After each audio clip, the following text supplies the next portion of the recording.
কেন তালুকদার সাহেব, তুমি ফেতরার টাকা দিচ্ছেন মানে আপনি আপনি ঈদের নামাজ পড়ে আসতেন নাই মাত্র? ঈদের পরে তো ফেতরা দিলে হবে না তালুকদার সাহেব। ওরে বেটা মোর সময় হয়েছে আর মুই নামাজ পড়ে ইয়া দিছি। এখন ওই নেবে বাজার সদাই করবে পোলা আনলে দুইটা ডাল চালেন না ভাত খাইবে আর সমস্যাটা বাজে কোন না কালে সমস্যাটা হলো এই জায়গায় যে ও এখন ডাইল চাল দিয়ে ভাত খাবো কেমন? ও সকালবেলা সেমাই নুডলস তো খাইতে পারে না। ও তো খাইবে, ও বাজারে যাইবে, বাজার আনবে, বাজার করে খাইবে। আপনি ও তো যদি সমস্যাটা মাসালা বাজে বানান কি বাবা? তালুকদার সাহেব, আপনি মাসালা বানাইলে মাসালা হবে না তো। ফেতরার টাকা পাবে ও ঈদের নামাজের আগে। আপনি ও ঈদের নামাজের তোমাকে পরে দিলে হবে না। মাসালা লয়ে তোমরা যাও, ও মাসালা বাপ দাদার আমল তোকে দেখেছি দিছে, এ মুইও দিছি। ওইরকম মাসালা হবে না আপনার।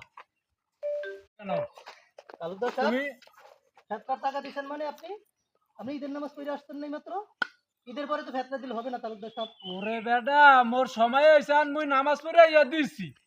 এখন ওই নেবে বাজার সদাই করবে পোলা আনলে দুইটা ডাল চালেন না ভাত খাইবে আর সমস্যাটা বাজে কোন না কালে সমস্যাটা হলো এই জায়গায় যে ও এখন ডাইল চাল দিয়ে ভাত খাবো কেমন? ও সকালবেলা সেমাই নুডলস তো খাইতে পারে না। ও তো খাইবে, ও বাজারে যাইবে, বাজার আনবে, বাজার করে খাইবে। আপনি ও তো যদি সমস্যাটা মাসালা বাজে বানান কি বাবা? তালুকদার সাহেব, আপনি মাসালা বানাইলে মাসালা হবে না তো। ফেতরার টাকা পাবে ও ঈদের নামাজের আগে। আপনি ও ঈদের নামাজের তোমাকে পরে দিলে হবে না। মাসালা লয়ে তোমরা যাও, ও মাসালা বাপ দাদার আমল তোকে দেখেছি দিছে, এ মুইও দিছি। ওইরকম মাসালা হবে না আপনার।